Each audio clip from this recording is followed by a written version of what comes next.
Hello, नमस्कार मेरे प्यारे साथियों। एग्ज़ाम डेस्टिनेशन में आप सभी का हार्दिक स्वागत है।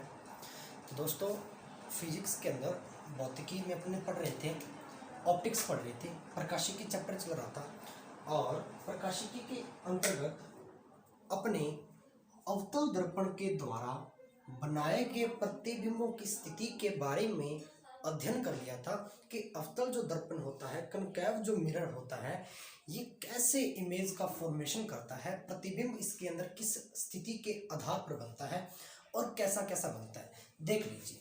ठीक है, प्रीवियस लेक्चर के अंदर अपनी इस बात पर डिस्कशन कर लिया था, मैं थोड़ा रिवाइज कर देता हूँ। ये आपका कनकैव मिरर जिसके एक सतह पर या एक पृष्ठ पर पॉलिश की गई है, ओरिजिन पॉइंट ओ या आप इसको पी कह सकते हो। पोल का मतलब क्या हो गया विद्यार्थियों? ध्रुव। ठीक है, ध्यान देना, मैं आपको क्या समझाने का प्रयास कर रहा हूँ। ये आपका वक्रता के अंदर सेंटर ऑफ कर्वेचर और इसके हाफ पॉइंट पर आपका फोकस। सबसे पहले अपनी वस्तु रखी कहाँ? अनंत पर। वस्तु रखी कहाँ? अनंत पर। जब अपने ऑब्जेक्ट अनंत पर रख रहे थे उस समय प्रतिबिंब की स्थिति कैसी थी, इसके बारे में डिस्कशन कर चुके हैं। फिर अपने वस्तु को रखा अनंत और सी के मध्य, between centre of curvature and indefinite. ठीक है, तो इन दोनों के बीच में रखी वस्तु और तब अपने प्रतिबिंब की स्थिति को नोट किया कि अवतल दर्पण के अंदर जो इमेज फॉर्मेशन है वो कैसे कैसे बन रहा है, किस आधार पर बन रहा है।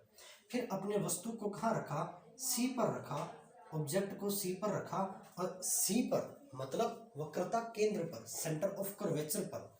जब अपने सेंटर ऑफ कर्वेचर पर ऑब्जेक्ट को रखा उस समय वस्तु का जो प्रतिबिंब है, इमेज फॉर्मेशन जो है वो किस प्रकार बन रहा था, कैसे निर्धारित हो रही थी स्थिति, इस बात को पढ़ा। एक बात और आपको बताई कि कनकैव मिरर के अंदर जो प्रतिबिंब है वो वास्तविक बनता है, रियल बनता है, और रियल इमेज जो बनती है वो हमेशा हमेशा इन्वर्टेड होती है। इन्वर्टेड का मीन्स उल्टी होती है या उल्टा प्रतिबिंब बनता है। ये बात मैंने आपको प्रीवियस लेक्चर में बता दी थी अच्छे से।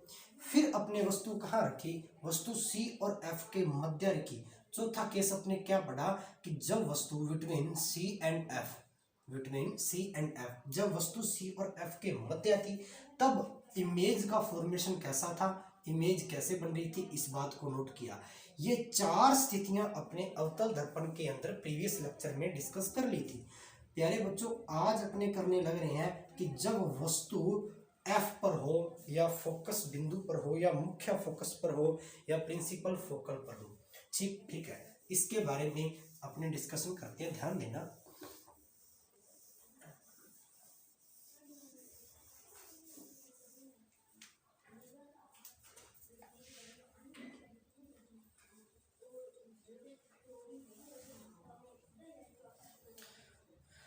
हाँ जी दोस्तों, फिर से ध्यान देना, क्या समझाने का प्रयास किया जा रहा है कि यदि वस्तु अवतल दर्पण के अंदर, एक मिनट, हाँ जी, यदि वस्तु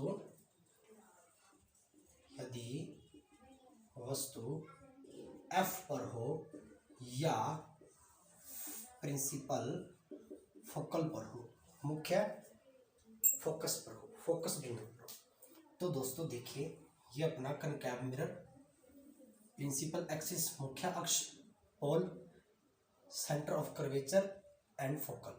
अपने कह रहे हैं कि जब वस्तु कहाँ हो? एफ पर हो। ठीक है, इसके एक पृष्ठ पर या एक सतह पर पॉलिश की गई है, अर्थात ये कौन सा दर्पण है? अपना कनकैव मिरर है, अवतल दर्पण है। ध्यान देना साथियों, यहाँ से एक प्रकाश की किरण निकली जो कहाँ टकराई? इसके परावर्तक सतह पर। जैसे परावर्तक सतह पर टकराई तो मैंने बताया परावर्तक सतह पर जो टकराएगी वो मुख्य फोकस में से गुजरेगी, या ये कह सकते हैं प्रिंसिपल एक्सिस के समांतर, इसके पैरेलल। किसके पैरेलल? मुख्य अक्ष के पैरेलल कोई भी किरण, प्रकाश की कोई भी किरण परावर्तक सतह पर टकराती है, रिफ्लेक्शन के बाद, परावर्तन के पश्चात वो प्रिंसिपल फोकस में से गुजरती है। ध्यान देना, दूसरी प्रकाश की किरण आई और यह किरण पोल पर टकराई, पोल पर, पोल का मतलब ध्रुव के बिंदु पर टकराई और कुछ इस प्रकार से निकल गई। अब सर ये कैसे हुआ, ये समझ में नहीं आया।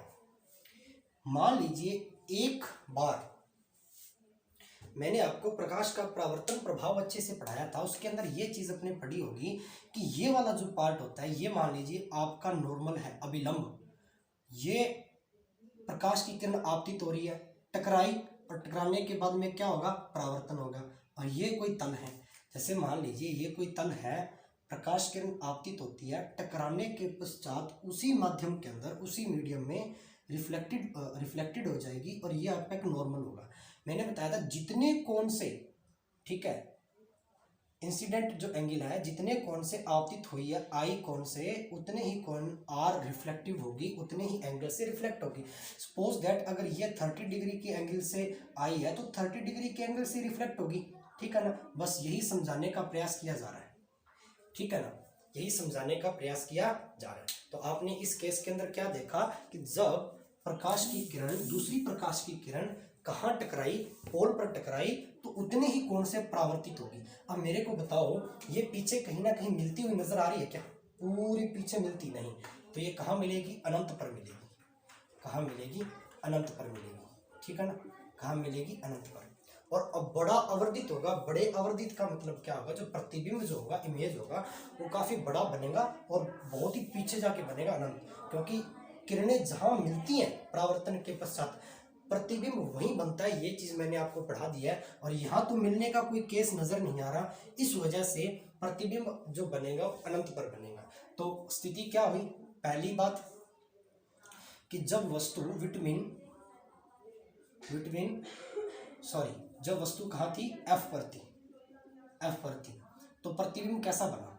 पहली बात तो इमेज जो बनेंगी वो रियल बनेंगी, अर्थात वास्तविक बनेंगी। ध्यान देना, क्या बनेंगी, वास्तविक। केस नंबर दो के अंदर क्या देखा, जो आपका प्रतिबिंब बनेगा वो कहाँ बनेगा, अनंत पर बनेगा, इन्फिनिटिव पर बनेगा, ये चीज। नंबर 3, बड़ा बनेगा या आवर्धित बनेगा, आवर्धित, बड़ा बनेगा और आवर्धित बनेगा। बड़े आवर्धित का मतलब क्या हो गया कि बहुत ही बड़ा बनेगा, पीछे जाके बनेगा, कोई कह नहीं सकते कहाँ बनेगा, ये इन्फिनिटिव पर बनेगा। ये होगी जी इस कंडीशन पर, ये होगी पांचवी स्थिति कि प्रतिबिंब यदि आपका फोकल पॉइंट पर हो या प्रिंसिपल फोकल पर हो, ठीक है। चलो नेक्स्ट स्थिति पढ़ते हैं, ठीक है, छठा केस पढ़ रहे हैं अवतल दर्पण के अंदर या प्रतिबिंब की स्थिति के अंदर। ध्यान देना कि यदि केस नंबर 6, यदि वस्तु F एंड P के मध्य हो, between object pole and focal point, ठीक है, कि यदि पोल और फोकल पॉइंट के बीच में वस्तु रखी हो, कैसे, ध्यान देना, यह आपका अवतल दर्पण प्रिंसिपल एक्सिस, पोल, ध्रुव F और C। मैंने बताया कि पहली स्थिति के अंदर अपने क्या पढ़ा, ये आपकी प्रिंसिपल एक्सिस होगी, ठीक है, ध्यान देना, प्रिंसिपल एक्सिस होगी या मुख्य अक्ष होगी। अब अपने वस्तु को पहले F पर रखा, धीरे धीरे पास में लेके आ रहे हैं, ठीक है। अब F पर रखा था पिछले केस के अंदर, तो भी वस्तु कहाँ रखेंगे, ध्यान देना, वस्तु F और P के मध्य हो, मैंने मान लिया यहाँ रख दिया। यदि वस्तु F और P के मध्य हो, तो वस्तु F और P के मध्य। अब वस्तु से प्रकाश निकला, टकराया, परावर्तन के पश्चात फोकस में से गुजरेगी, ये बात आपको पता होनी चाहिए। जैसे ही परावर्तक पृष्ठ पर टकराई किरण, परावर्तन हुआ, रिफ्लेक्शन हुआ, और रिफ्लेक्शन होने के बाद में किरण कहाँ से गुजरी, फोकस में से गुजरी। दूसरा केस, दूसरी प्रकाश की किरण इसी ऑब्जेक्ट से निकल रही है और कहाँ टकराई, पोल पर। अब जैसे ही पोल पर टकराएगी तो जितने एंगल से टकराई है उतने एंगल से क्या हो जाएगी, परावर्तित हो जाएगी।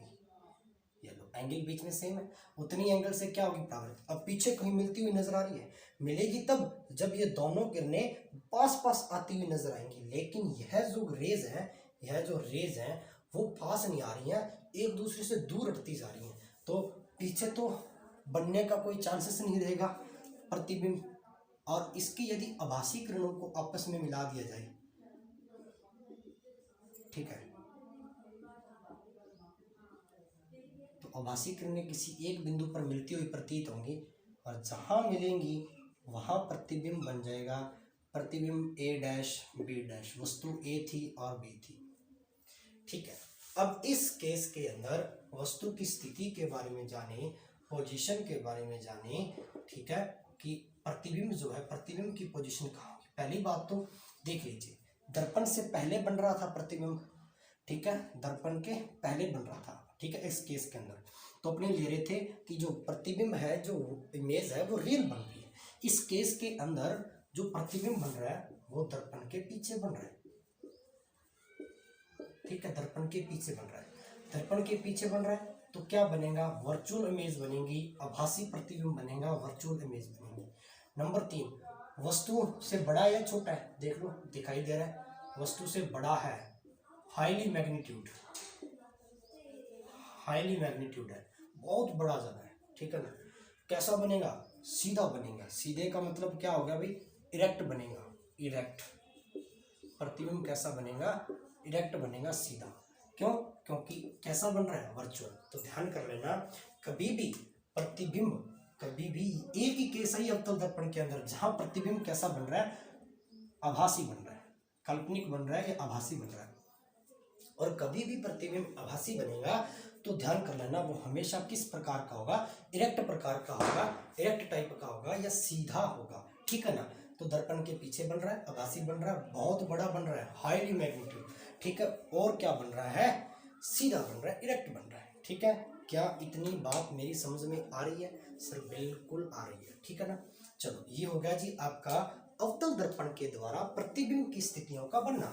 6 प्रकार की स्थितियां आती हैं अवतल दर्पण के अंदर, जिनको अपने मुख्य रूप से पढ़ लिया।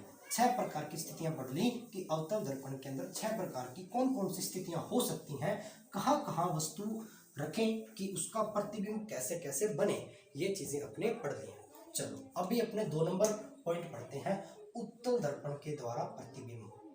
उत्तल दर्पण, उत्तल दर्पण के द्वारा प्रतिबिंब।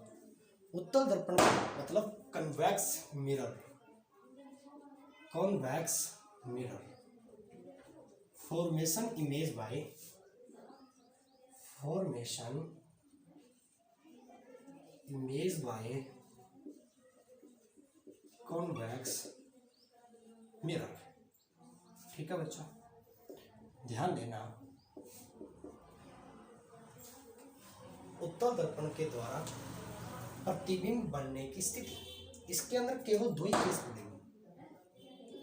इसके अंदर प्रतिबिंब जो बनता है वो केवल 2 ही केस पर बनता है, ठीक है। इसके अंदर सिर्फ 2 ही केस पढ़ेंगे। कौन कौन से केस पढ़ेंगे? सबसे पहला केस कि जब वस्तु कहाँ हो, अनंत पर हो, जब वस्तु अनंत पर हो, ध्यान देना, ठीक है। पहला केस क्या बना कि जहां वस्तु अपने अनंत पर हो, तो अपने क्या बना लेते हैं अभी, ध्यान देना इधर,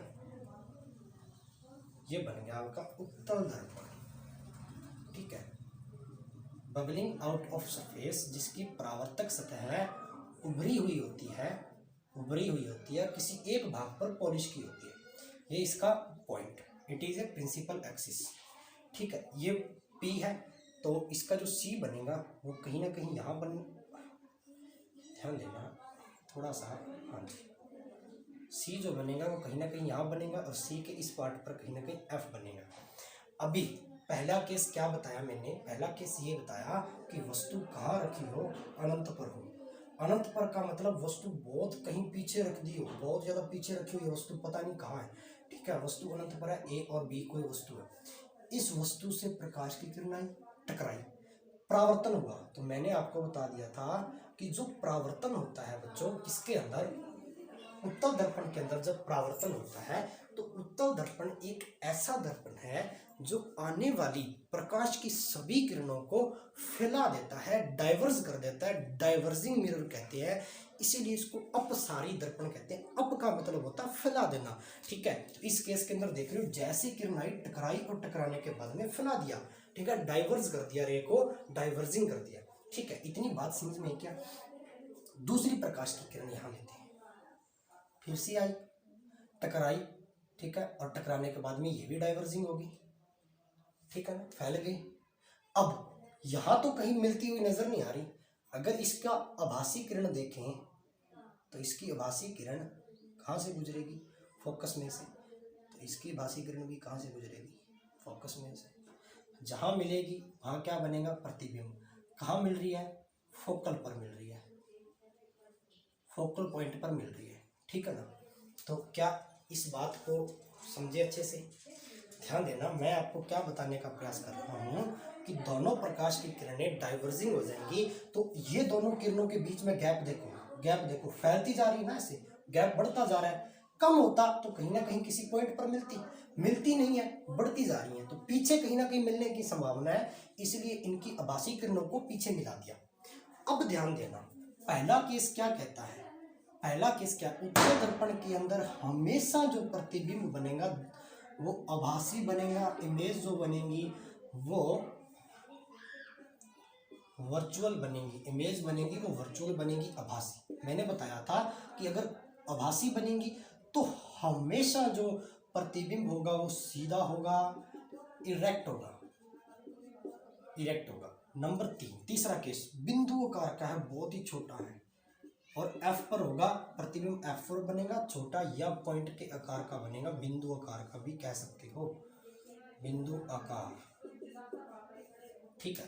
तो इस बात को क्या समझे, क्या आपके सामने प्रतिबिंब इमेज दिखाई दे रही है, आपके सामने एक चित्र के अंदर प्रदर्शित हो रहा है कि जब उत्तल दर्पण के अंदर, कन्वेक्स मिरर के अंदर प्रकाश किरण ऑब्जेक्ट वस्तु जब अनंत पर हो तो आपकी इमेज है वो कहाँ बनेंगी, F पर बनेंगी, बहुत छोटी बनेंगी। ये देखो यहाँ बन रही है, F पर बन रही है, दिखाई नहीं दे रही है, इसीलिए पॉइंट आकार का बन रहा है। इरेक्ट बनेगा क्यों, क्योंकि आभासी बन रहा है, इसलिए प्रतिबिंब हमेशा सीधा बनेगा। इस बात को विशेष तौर पर ध्यान रखना, ठीक है। ये होगी पहली स्थिति। अब देखते हैं केस नंबर 2, साथ साथ नोट करते चले जाएं। चैप्टर बहुत इंपॉर्टेंट है, यहीं से एग्जामिनर प्रश्न डीपली उठाने का प्रयास करता है, और ये चीजें अपने पढ़ी नहीं होती, अपने डायरेक्ट रट लेते हैं कि सीधा बनेगा, आभासी बनेगा, ये बनेगा, वो बनेगा ना। तो चीजों को रटने की बजाय चीजों को अच्छे से समझने का प्रयास करते हैं, ठीक है। केस नंबर 2, केस नंबर जो 2 इसके अंदर बनेगा, स्थिति नंबर 2 कैसी बन सकती है उस पर ध्यान देते हैं। देख लीजिए, पहली कि जब वस्तु अनंत पर थी, ऑब्जेक्ट जब एक इनडिफाइनेट पॉइंट पर था, तब आपकी इमेज फोकल पॉइंट पर बन रही थी और बहुत ही छोटी बन रही थी, ठीक है ना। अब ध्यान देना कि यदि आपकी वस्तु, यदि वस्तु P व अनंत के मध्य हो, बिटवीन पोल एंड इनडिफाइनेट, ऑब्जेक्ट कहाँ है, बिटवीन पोल एंड इनडिफाइनेट, ठीक है। चलो ध्यान देना, यह आपका उत्तल दर्पण,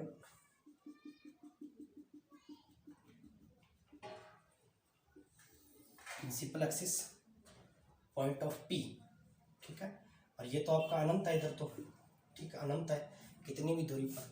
यहाँ आपका C है और यहाँ आपका F है। ध्यान देना कि अनंत और P के मध्य है, तो अनंत और P के मध्य सपोज दैट वस्तु मैंने यहाँ रख दी, वस्तु A और B, वस्तु यहाँ रख दी, प्रकाश किरण आई, परावर्तक पृष्ठ पर टकराई और क्या होगी,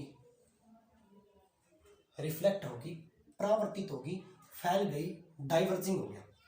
परावर्तन के पश्चात उत्तल जो दर्पण है वो क्या करता है, किरणों को डाइवर्ज करता है, डाइवर्ज करता है, ध्यान देना, अपसारित कर देता है, फैला देता है, ठीक है। चलो ये बात आपको अच्छे से समझ में आई। अब क्या करें, दूसरी प्रकाश की किरण आई और P पर टकराई, P का मतलब ध्रुव पर, पोल पर टकराएगी, तो जितने कोण से आएगी प्यारे बच्चों, क्या उतने कोण से रिफ्लेक्ट हो जाएगी क्या। परावर्तन के पश्चात मैंने अभी बताया था कि कोई परावर्तक सतह है, जितने कोण पर आएगी उतनी कोण से क्या हो जाएगी, रिफ्लेक्ट, और ये इसके बीच में नॉर्मल अभिलंब। ठीक है, तो यहाँ ये जो प्रिंसिपल एक्सिस है वो इसके मध्य नॉर्मल का काम कर रहा है, अभिलंब का काम कर रहा है, और ये जितने ही कोण से आई उतनी कोण से टकरा के क्या हो गई, रिफ्लेक्ट हो गई, परावर्तित हो गई। ठीक है, इस बात को समझ में आया होगा। अभी क्या करें, अभी वो जो प्रकाश किरण है वो ऊपर निकल रही है और ये यहाँ निकल रही है, दोनों ही प्रकाश की किरणें क्या कर दी, इसने डाइवर्ज कर दी, फैला दी। तो क्या किसी एक बिंदु पर, किसी एक पॉइंट पर, किसी एक बिंदु पर मिल रही है क्या? नहीं, ऐसा कोई केस नहीं है इस स्थिति के अंदर जहां ये मिलती नजर आ रही है। ठीक है, तो मिलाना पड़ेगा। ये जो किरण आएगी ये तो पता फोकस में से निकलेगी, पहली किरण है जो, इस किरण को पीछे आभासी किरण है तो बढ़ा देते हैं, बढ़ा दिया सब, जैसे बढ़ाया और जहां दोनों किरणें काटी वहां आपकी इमेज बनेगी इस प्रकार से, ए डैश बी डैश, क्या बनेगी साथियों, इमेज बनेगी। ठीक है, तो अभी आपने क्या समझा यहाँ से, पहला पॉइंट, प्रतिबिंब क्या बनेगा आपका, आभासी बनेगा, इमेज जो बनेंगी वो वर्चुअल टाइप की बनेगी, हमेशा ध्यान रखना। केस नंबर 2 मैंने आपको क्या बताया साथियों कि यदि किसी भी दर्पण के अंदर, चाहे वो कनकैव मिरर हो चाहे वो कन्वेक्स मिरर हो, इमेज का जो फॉर्मेशन अगर वर्चुअल टाइप का होगा, आभासी प्रतिबिंब होगा, तो वो हमेशा सीधा बनेगा, इरेक्ट बनेगा, इरेक्ट टाइप का बनेगा। ध्यान देना कि कभी भी यदि उत्तल दर्पण के केस के अंदर स्पेसिफाई उत्तल दर्पण के केस के अंदर ये बात स्पेशल ध्यान रखना कि प्रतिबिंब हमेशा वर्चुअल बनेगा, इरेक्ट बनेगा। अब बन कहाँ रहा है, इसकी पोजीशन क्या है, इमेज कहाँ बन रही है। तीसरा केस, एफ और पी के मध्य, एफ और पी के मध्य, ठीक है ना, तो बिटवीन एफ एंड पी, मतलब फोकल पॉइंट एंड पोल के मध्य बन रहा है। ठीक है, वस्तु से बड़ा बन रहा है या छोटा बन रहा है, तो आप कहेंगे सर छोटा बन रहा है, वस्तु से क्या बन रहा है, छोटा बन रहा है। ठीक है ना, तो ये चीज ध्यान रखना। 4 प्रकार के इसके मुख्य पॉइंट हो गए, आपको अच्छे से समझ आए होंगे आशा करता हूँ। ठीक है साथियों, चलो इस बात को नोट कर लिया होगा। यहाँ तक आपका इमेज फॉर्मेशन खत्म होता है, प्रतिबिंब की स्थिति खत्म होती है दोनों ही दर्पण के अंदर, उत्तल और अवतल के अंदर, कॉन्वेक्स एंड कनकैव के अंदर, दोनों ही स्थितियों के अंदर अपने प्रतिबिंब के निर्माण को पढ़ लिया, फॉर्मेशन इमेज को अच्छे से पढ़ लिया। ठीक है, अवतल दर्पण के अंदर 6 स्थितियां होती हैं, कहाँ कहाँ वस्तु रखें, प्रतिबिंब कैसा कैसा बनेगा, और उत्तल दर्पण के अंदर, कन्वेक्स मिरर के अंदर 2 ही स्थितियां होती हैं, एक तो अनंत पर, एक पोल और अनंत के बीच में। अभी अपने यूज पढ़ लेते हैं इनका। इनमें से प्रश्न आने की संभावना रहती है कि सर दोनों दर्पण का यूज कैसे कैसे होता है, कहाँ कहाँ होता है। कनकैव मिरर, नंबर 2 कॉन्वेक्स मिरर या उत्तल दर्पण। ठीक है, यूज पढ़ा रहा हूं, ध्यान देना। ठीक है, 2-2 3-3 यूज को ज्यादा इसमें लंबी चौड़ी बात नहीं पढ़नी। पहली, अवतल दर्पण का यूज हेडलाइट्स के अंदर या सर्च लाइट के अंदर, है ना। आपने देखा होगा जब कोल माइंस या कोयले की जो खदानें होती हैं या हीरे की जो खदानें हैं, वहां जब खनन की प्रक्रिया होती है, खोज की प्रक्रिया होती है, खनन करके जब खनिज को निकाला जाता है, तो उनके आगे उनके एक हेलमेट होता है और आगे भाग पर एक सर्च लाइट लगी होती है। ठीक है, जो देखने के लिए होती है, वहां से एक प्रकाश की पुंज निकलती है, प्रकाश की एक पूरी ऐसे किरणें निकलती हैं, काफी सारी रेज निकलती हैं, और वो रेज क्या होती हैं, एक जगह पर मिल जाती हैं। ठीक है, क्या हो जाती हैं, एक जगह पर मिल जाती हैं। ठीक है, और मिलती हैं, अर्थात ऐसा दर्पण जो आने वाली प्रकाश किरणों को किसी एक पॉइंट पर मिला देता है, तो वो कौन सा होता है प्यारे साथियों, अवतल दर्पण। ठीक है, इसीलिए उसकी जो लाइट होती है उसके आगे जो शीशा लगा होता है वो कौन सा होता है, अवतल दर्पण होता है, कनकैव मिरर। नंबर 2, डेंटिस्ट जो काम करते हैं, दंत चिकित्सक, ठीक है, दांतों के जो डॉक्टर होते हैं दांत देखते हैं ना अपने, तो वहाँ आंखों के ऊपर एक लेंस सा लगा के फिर देखते हैं ना, तो वहाँ से अपने को पता चलता है कि वो क्यों देखते हैं, क्योंकि किसी एक पर्टिकुलर दांत पर, टीथ पर अपने वो फोकस करते हैं जिससे वहाँ की जो बीमारी है उसको समझ में आ जाए। तो एक किसी बिंदु पर मिलती हुई किरणें प्रतीत होती हैं, इसीलिए वहाँ अवतल दर्पण का प्रयोग किया जाता है या कनकैव मिरर का यूज करते हैं। नंबर 3 पॉइंट क्या हो सकता है? तीसरा बिंदु जो होता है शेविंग। शेविंग जो मिरर होता है नाई के पास लगा होता है ना, पार्लर के अंदर लगा होता है, शेविंग मिरर होता है, वो भी क्या होता है? अवतल दर्पण होता है प्यारे साथियों। क्या होता है? अवतल दर्पण होता है। एक होता है सोलर सिस्टम के अंदर, सोलर सिस्टम, सौर चूल्हा होता है ना, तो सौर चूल्हे के एक भाग पर ऐसे काली प्लेट लगी होती है ऊपर कांच की, अर्थात जब सूर्य की किरणें इस पर टकराती हैं तो ये सारी किरणों को रिफ्लेक्शन के बाद में परावर्तन के पश्चात एक पॉइंट पर इकट्ठा कर देता है, और वो किरणें जब एक बिंदु पर इकट्ठी हो जाती हैं तो ताप बढ़ जाता है अंदर, और ताप बढ़ जाता है तो तापमान ज़्यादा होने की वजह से, टेम्परेट ज़्यादा होने की वजह से सौर कुकर के अंदर जो खाना रखा होता है वो जल्दी पक जाता है। ठीक है, ये स्थिति होती है सोलर सिस्टम के अंदर। तो सोलर सिस्टम में भी किस मिरर का यूज करते हैं? अवतल मिरर का या अवतल दर्पण का।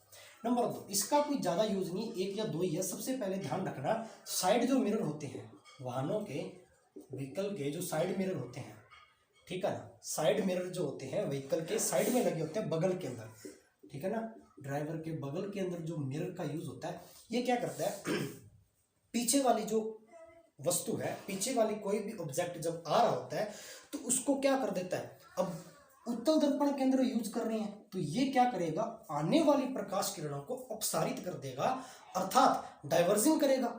डाइवर्जिंग करेगा तो फैलेंगी किरणें, फैलेंगी तो पीछे वाला जो साधन है वो अपने साइड वाले मिरर के अंदर, साइड वाले शीशे के अंदर बहुत बड़ा सा दिखाई देता है, थोड़ा बड़ा दिखाई देता है, ठीक है ना, फैला हुआ दिखाई देता है, ताकि अपने उसको देख पाए कि वो कितना पीछे से आ रहा है, ठीक है ना, ये नजर बनी रहती है। इस वजह से साइड मिरर का यूज करते हैं अपने किसके रूप में? कन्वेक्स मिरर के रूप में। नंबर 2, स्ट्रीट लाइट जो होती है, स्ट्रीट लाइट, गलियों के अंदर जो स्ट्रीट लाइट लगी होती है ना, लैंप लगे होते हैं ऊपर, वो क्या करते हैं, आपने कभी देखा होगा, नोट किया होगा, स्ट्रीट लैंप की जो लाइट होती है, प्रकाश किरणें होती हैं, वो किसी एक बिंदु पर नहीं होती हैं। क्या उतने ही, जितना लैंप का आकार है, क्या उतना ही प्रकाश करता है वो नीचे गली के अंदर, सड़क के अंदर? नहीं, वो किरणों को फैला देता है ताकि आसपास का जितना भी भाग है वो प्रकाशित हो जाए और वस्तुएं साफ दिखाई देने लग जाए। स्ट्रीट लाइट के अंदर या गलियों या सड़कों के अंदर जो अपने लाइट का यूज करते हैं वो कौन सी होती हैं? उसके आगे जो मिरर लगा होता है वो कन्वेक्स मिरर होता है। ठीक है, तो ये हो गए जी इनके यूज, कुछ इंपॉर्टेंट यूज हो गए जो बहुत ही इंपॉर्टेंट है। ठीक है तो साथियों यहाँ तक ये टॉपिक खत्म होता है। ठीक है, आज अपनी इमेज फॉर्मेशन पढ़ा अवतल दर्पण का, और स्पेसिकली अपने उत्तल दर्पण का पढ़ा। ठीक है, इमेज फॉर्मेशन पढ़ा, कुछ महत्वपूर्ण स्थितियां पढ़ी, बिंदुओं पर चर्चा की, और साथ ही साथ अपने चर्चा की इनके कुछ महत्वपूर्ण उपयोग, किनका यूज कहाँ कहाँ हो सकता है। इसके बाद में इसका एक पार्ट और करेंगे जिसके अंदर अपने पढ़ेंगे इंपॉर्टेंट फैक्ट, किस चीज़ के? मिरर फॉर्मूला या दर्पण सूत्र। ठीक है ना, फिर उससे रिलेटेड अपने कुछ साइन कन्वेंशन पढ़ेंगे, चिन्ह प्रॉपर्टी पढ़ेंगे कि मिरर फॉर्मूले के अंदर जो साइन है वो कहाँ नेगेटिव लिए जाते हैं, कहाँ पॉजिटिव लिए जाते हैं। ये टॉपिक बहुत इंपॉर्टेंट है। यहाँ से न्यूमेरिकल्स बनते हैं आपकी एसएससी जेई जो मैकेनिकल इंजीनियरिंग लेवल की परीक्षाएं हैं, जो आपकी आईआईटी इसमें अपने बिजली बोर्ड के अंदर जेई की जो परीक्षा है, ठीक है, या आरआरबी जेई जो परीक्षाएं हैं, टेक्निकल परीक्षाओं के अंदर प्रश्न बनने की संभावना रहती है न्यूमेरिकल के रूप में। ठीक है प्यारे बच्चों, तो ये करेंगे अपने नेक्स्ट वीडियो के अंदर। ओके, आज के लिए इतना ही। वीडियो अच्छा लगा हो तो ज़्यादा से ज़्यादा कंटेंट को शेयर करें और वीडियो को लाइक करें। ओके, जय हिंद, जय भारत।